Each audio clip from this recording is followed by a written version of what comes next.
Well, hi everyone. Thank you so much for joining us today for our press conference to talk about this weekend's congressional border delegation visit. I do want to note 3 of our colleagues left this morning, and so they could not be with us for this press conference, but it has been an incredible couple of days in El Paso with some of the most thoughtful leaders on Capitol Hill, people who I know will take from this trip all of the challenges and the different ways that we can meet those challenges, but as well as how we can embrace those opportunities. What I hoped that my colleagues would take away from this trip, we in El Paso know that we have been at the center of so many challenges and opportunities for a long time. But really, this is a moment that calls for change and for leadership more than ever before. In our community, we saw leading up to the Christmas holiday, thousands of people fleeing their homeland, arriving at our nation's front door. But at the same time, El Pasoans know that El Paso is more than just about immigration or migration. We are also one of the key arteries for commerce and trade and for economic development for our state and indeed for our nation. So my hope was that my colleagues would get a very robust 360-degree view of the border from El Paso's vantage point. So on Thursday, after votes, we all got on a plane and we got to El Paso. I think they head back on that plane actually maybe a couple of pounds heavier after eating some great El Paso food. But we had yesterday especially a really jam-packed day. They heard from federal law enforcement agents, our OFO officials, and all of those customs agents from their perspective about what they're seeing on the ports of entry. As we know, fentanyl has been a top issue in terms of drugs in our country. So they got to talk to the customs officials who talked about how they detect fentanyl, because we know 90% of fentanyl comes across ports of entry in vehicles driven by U.S. citizens. So they got to see the port, tour the port. They walked to the very top of the port. These are the first members of Congress to see the process of the Biden administration's new legal pathways and where that is taking place, the CBP-1 process at our port of entry. We also toured the West Bridge area, where just 2 months ago there were thousands of Venezuelans in refugee camps right across the river and lined up along the border wall, where we now have Operation Lone Star, tanks and National Guard sent by Greg Abbott along with concertina wire in what is an area that has seen a sharp decline in crossings. We also, from there, we went to the Border Patrol's Central Processing Facility at Station 1, the facility that saw almost 6,000 people in December being held at one time. And so my colleagues know the limitations of space by the federal government and why there is such a need to collaborate with NGOs and with local governments like the County of El Paso. After the Border Patrol's processing facility, we went to the county's processing facility, where the county where there's a handoff of folks who are in the legal asylum system as they make their way to their sponsors in different parts of the country. And so they got that tour and got their questions answered there. From there, we went to, we had a roundtable conversation with the mayor, with the county judge, with the Office of Emergency Management, that local safety net of local governments that, per the federal government's request, is working with FEMA funds to help provide that badly needed support. And my colleagues heard from local governments the risk that losing that FEMA funding would play in terms of the Border Patrol operations, because after all, it's local governments that are helping the federal government and need that federal reimbursement and that money up front. From there, we went to Annunciation House, where they met with Ruben Garcia, and they got to speak with migrants who had fallen off the wall as they made efforts to climb over the wall. And Ruben's mission was to show my colleagues the fact that those border barriers don't prevent crossings. And in fact, we in our community know that as a result of that wall, the El Paso County Hospital District has significant unpaid bills by the federal government of all of those vulnerable souls who've fallen off the wall, who've either shattered limbs or shattered their spine or fallen to their death. Those are folks not in U.S. custody, so they end up the charge really of local property taxpayers. So there's a consequence to this over-reliance on walls that don't provide a true deterrence. From there, we went to Sacred Heart Church, which has been in the news for weeks and weeks, where there are still at least a couple of hundred migrants who are in a state of limbo, who don't have any legal pathway out of this limbo as of yet. And they got to speak to the bishop as well as to the Border Network for Human Rights and Father Garcia, who has had the shelter available for these vulnerable populations now for several weeks.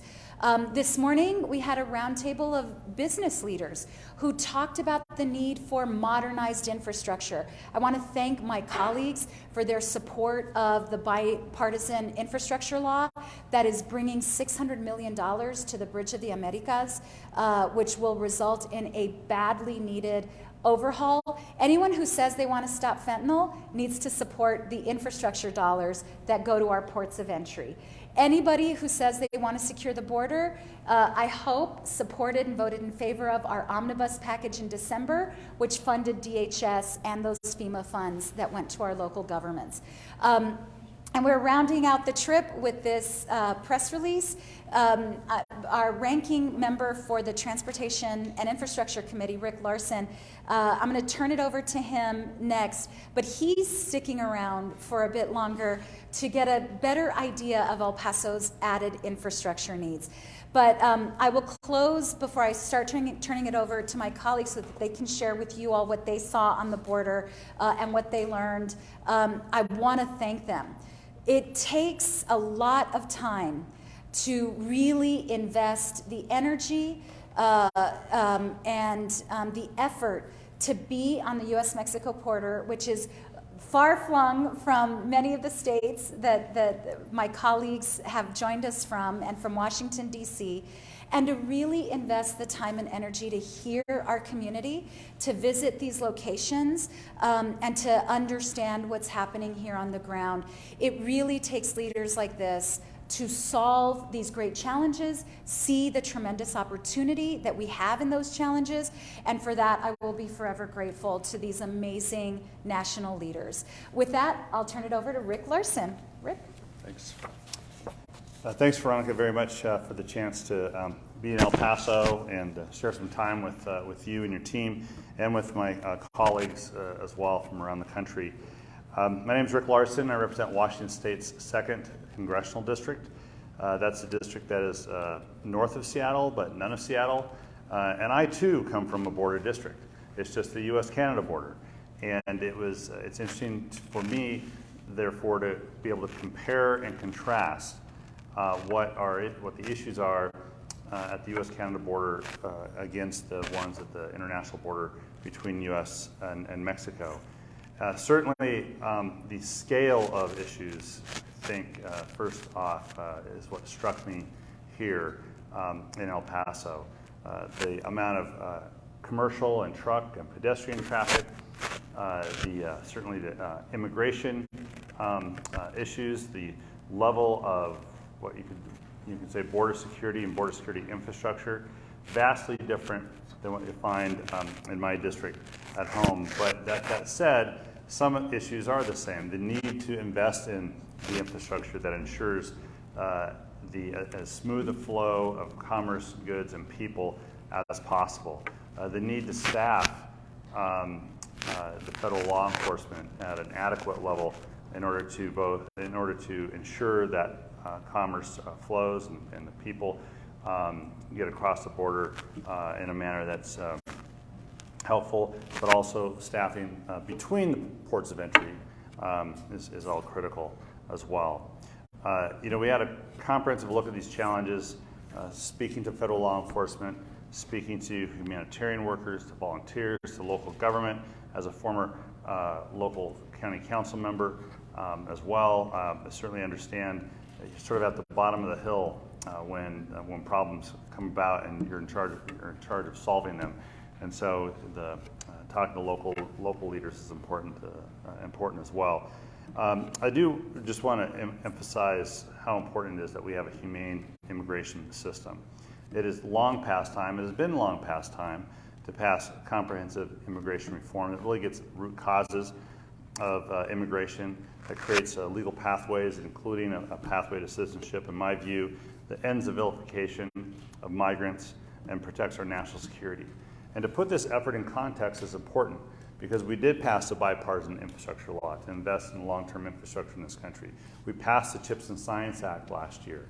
That's helping invest in manufacturing in the United States. We passed the Inflation Reduction Act that is making major investments in a variety of ways, including in a modernized transportation system. But we have to invest in people, invest in developing a workforce, and in having a workforce. And immigration is part of that picture as well. So in El Paso and across the U.S., transportation means jobs. It's a key to long-term economic growth. I'm glad we were able to tour the Paso del Norte yesterday to discuss some of this infrastructure, and I'll be later today. I feel like sometimes I'm on a talk show and telling people, and then I'm soon appearing at the Bridge of the Americas, and as well we'll be out at the airport, not just to fly out, but to look at some of the needed airport infrastructure as well, including, I understand there'll be a discussion about towers, as well as some of the terminal development that El Paso International has been able to access as well. So I'm glad to be here with my colleagues. I want to turn it over now to Representative Hank Johnson of Georgia's 4th, not just a member of the Judiciary Committee, but a proud member of the Transportation Infrastructure Committee as well. Hank? Thank you, Rick, and thank you, Veronica, for hosting us on this very meaningful and informative excursion to El Paso, the southern border, the hot spot on the southern border. And I'm here to report to you that our country is not being invaded by Mexican rapists, drug dealers, and murderers.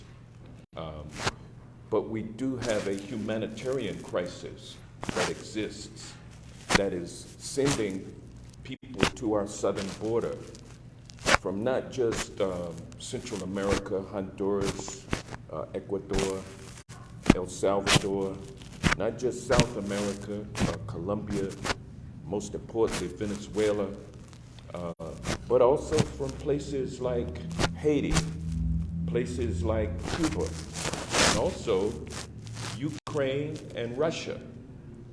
So you have people fleeing for their safety, fleeing war, fleeing the lack of economic opportunity and despair, and they're fleeing to pursue a better life. Now, we just got finished with a meeting with members of the local Chamber of Commerce, and they told us things that I hear by folks in the Chamber of Commerce in Georgia, and that is we don't have enough workers. And so I'll note that there are many people fleeing to the southern border, and the only thing they want to do is work and provide for their families back home. And we have a shortage of of labor in this country, not just in El Paso, but throughout the nation. It makes abundant sense to me that our country, through its legislative branch, the House and Senate, come to grips with the fact that it's time to do comprehensive immigration reform. The time is now. We don't have to do it all in one fell swoop. We can start with visa reform. There's so much that we can do, but politicians have to stop dividing people about this very important humanitarian and economic issue that I've had the opportunity to get a good glimpse of and learn a whole lot about on this trip. So once again, I want to thank Congresswoman Escobar for spearheading this event. And next, I'd like to introduce to you my good friend and colleague, Congresswoman Sylvia Garcia from Houston, Texas. Thank you, Representative Johnson, and thank you, Representative Escobar, for pulling us all together to come have a visit of El Paso and the crossing here that it's been on the news and we've gotten one picture, so it was really great to come and take a deep dive. And yes, I felt like it was a marathon. I hope I made the top-ranked runner, because, you know, for me, it's always been about a humanitarian need. You know, I'm Catholic. I have a deeply held religious belief that we are all God's children. So for me, every time I come to any of these visits, and this is not the first time I've been to El Paso, it's about how are people being treated. So when the president made let his plan known a couple of weeks ago, that's the first thing I thought of, is how is this going to help people? You know, will it really open an opportunity for them to be heard because they have a legal right to be heard, and they really have a humanitarian right to be heard? So I had a few concerns, I must admit. So for me, I found the processing center of most interest because I was able to see how they were being handled, and that the app was working, and that people were getting appointments and they were seeing people, and it was more controlled. But I still worry about the people who are not able to get on the app. I still worry about the people who don't have the phones. I still worry about the people who don't have the internet to get on the app and understand how to handle it, because heck, I still had trouble putting my plane ticket in my wallet this morning because I'm not that adept. So for me, it's always been about the humanitarian need. And then when I went to the county processing center, I mean, I was really, really simply amazed, and I want to thank the community of El Paso, the county of El Paso, for being such great neighbors and being so open and being, you know, living the words of Matthew that tells us that we must help the least among us, that we must help feed the hungry and the poor, that we must help others. And frankly, you know, we must do as Jesus would want us to do. So you all are living, in my view, the words of Matthew. So I want to thank you all for that. And I can assure you, Congresswoman, that I will do everything I can side by side with you to make sure that your county continues to get that money, that your processing center continues to get the money, and that you get the infrastructure that you need to even expand more, because based on what we heard from the business community, this is only going to grow. And as you heard from Representative Johnson, you know, this whole notion that it's Mexicans is just nuts now. I mean, we're getting people from all around the world through the southern border. So we must start changing the narrative. It is about people and it's about jobs. And we should make sure that we find a way to get to both of those. And Congress is in a good position to do that. So next I'd like to welcome a freshman. There will be no hazing this morning. He's from New Jersey. He's probably the furthest away from all this. So isn't it great that he came down here to directly hear and see and learn. So Representative Menendez from New Jersey. Thank you, Sylvia. And I want to thank Congresswoman Escobar and her entire staff for putting on this incredible trip. It was insightful, it was important. As Sylvia mentioned, I am a freshman, so this was my first official trip as a member of Congress, and it was important to come here to El Paso with this delegation. I come from New Jersey's 8th Congressional District. It sits right across from Lower Manhattan. 43% of the people that live in the district were born abroad. So I've thought about immigration my entire life. That's where my grandparents, when they came from Cuba, planted their American roots. And we see a constant stream of migration to the 8th Congressional District. But so much of our national discourse around immigration is around what's happening at our southern border. And to fully appreciate what's happening at our southern border, I felt it was important to come visit our southern border, not get caught up in the rhetoric that we hear about in the news, but listen to local officials. Listen to the border and custom agents who are working on this issue every single day. Listen to the nonprofit leaders. Listen to the religious leaders who are dealing with these challenging circumstances, but delivering successes for the city and county of El Paso, delivering successes for our relationship with our ally, Mexico. They are doing incredible work here. So I would just encourage everyone that's a member of Congress who has the opportunity to come visit the border to do so. Before they engage in a conversation about the border, to come visit the border. It is easy to pander to any side of the debate. It is harder to come here and engage in a meaningful dialogue, but it is important if we are going to solve the challenge that we are facing as a country, and we must solve it. We no longer have a choice. It is essential to the future of our country that we deal with this issue. And to do so, we need leaders like Veronica, who does an incredible job advocating for her community. She explains the dynamics in our caucus to our fellow members. She is leading on this issue for her community, but we all need to do our part. And so coming here and having a full, comprehensive approach to what's happening here was extremely important. And we are going to go back to our caucus, to our friends across the aisle, and explain what we saw here, explain the dynamics of what's happening here. But I encourage all of them, if they really want to solve this issue, to come here themselves, because if they do, they will change their narrative about what is happening, and then we can get to a real, long-standing, comprehensive solution to the challenge that we've been facing for far too long. So again, I thank Veronica, all of my colleagues, Veronica's staff for an incredible trip. All the folks that we met with were all incredible leaders in their own right, and just so thankful to be a part of this trip. Oh, thank you so much. As you all can see, hear, and understand, I have the incredible good fortune of working with some really good human beings. And I'm again very grateful for the time and energy that you took to be in our community and on the border.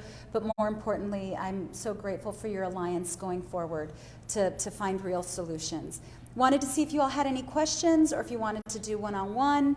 Our folks need to get to the airport, so we've only got a limited period of time. Congresswoman, you mentioned, timing. You talked about, what we were seeing here weeks ago, months ago. Can we talk about the timing of the delegation coming to El Paso now that things are looking a bit less what we see a couple months ago? Why the move now? Why come here now? Well, it takes a little bit of time to put something like this together, but want you to know this isn't the first congressional delegation I bring to El Paso. In 2019, I brought more than 20% of Congress to El Paso, and that was during also just a time of real crisis. And so it's important for our colleagues to see the most challenging time, but we can't always predict also what the flow of humanity will look like. When we planned the president's visit, as an example, we planned it when there was still, the numbers were still very high, but at the same time we can't predict what the flows will look like. and the numbers started dropping precipitously before his visit, and they have continued to stay low. We anticipate they will increase at some point soon as the weather starts warming up a bit. That's been the pattern and trend, and I plan on continuing to bring members of Congress. And so this is, the first visit for the 118th Congress, but it's not the first visit that my team and I put together, nor will it be the last. And a general question for all you all. We know that Congress are the ones who have the ability to make immigration reform happen. So what is your message to the members of Congress now that you guys have been here on the ground, see how things are processing? At the end of the day, these are lives that we're talking about. So what is your message to your fellow Congress to make immigration reform happen? I'll just start. Again, this is Rick Larson from Washington State, 2nd District. I've been in Congress 22 years. And during that time, 2001, 2007, and I think 2014, we were dangerously close to passing comprehensive immigration reform and failed all 3 times. And the issues have not changed. In 22 years, the issues have not changed. The response to those issues have not changed. There's no secret formula that anyone should be looking for to pass comprehensive immigration reform.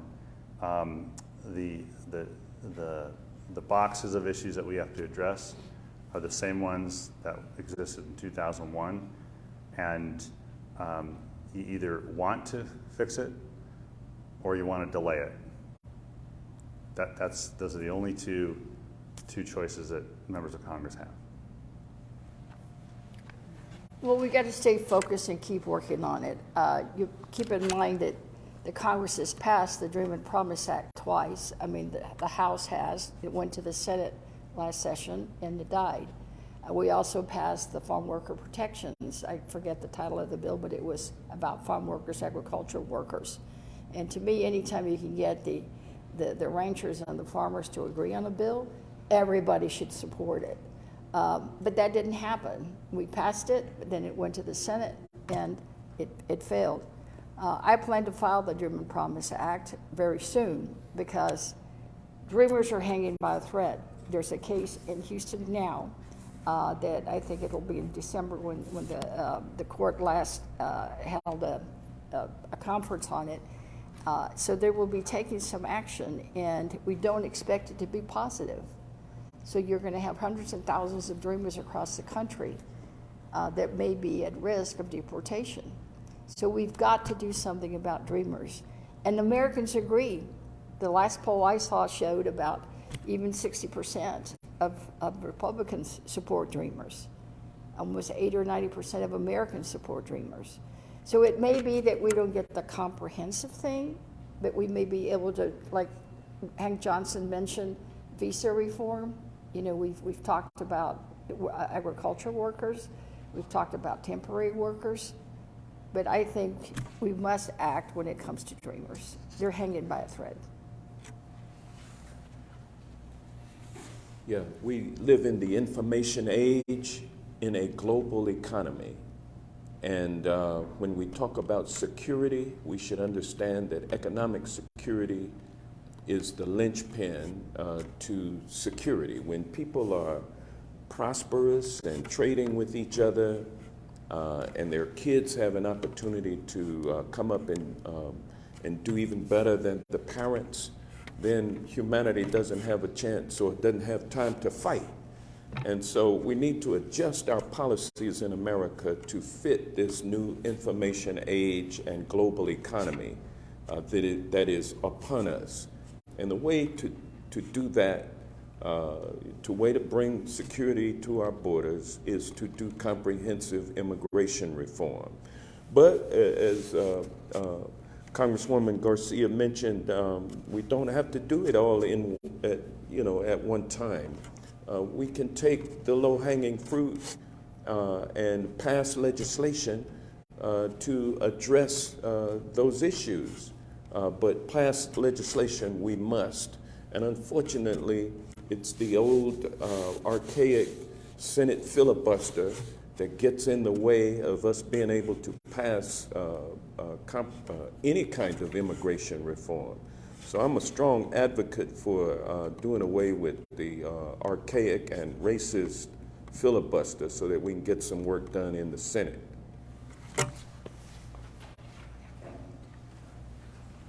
I'll just add to what my colleague said is we acknowledge we're a nation of immigrants. We know in our families' histories there are people who came here from different countries of origin, and we've benefited from their sacrifice. We also have the opportunity to talk to people who have just migrated to this country and the challenges and sacrifices they made to get to this point. And we have to think about as a country, are those people that we want to have on our team who are willing to risk life and limb to get here? And I think the answer should be yes. These are people who care deeply about their families, about sacrifice for their families, and they want to do the best that they can here in our country. And so we need to figure out a way that we can bring them onto our team. It will make us stronger. We will benefit from having them in our country playing for our team. And if we think about it that way, then maybe we will be less opposed to bringing them on board. I know we need Spanish, and I'll do the one-on-one in Spanish if that works.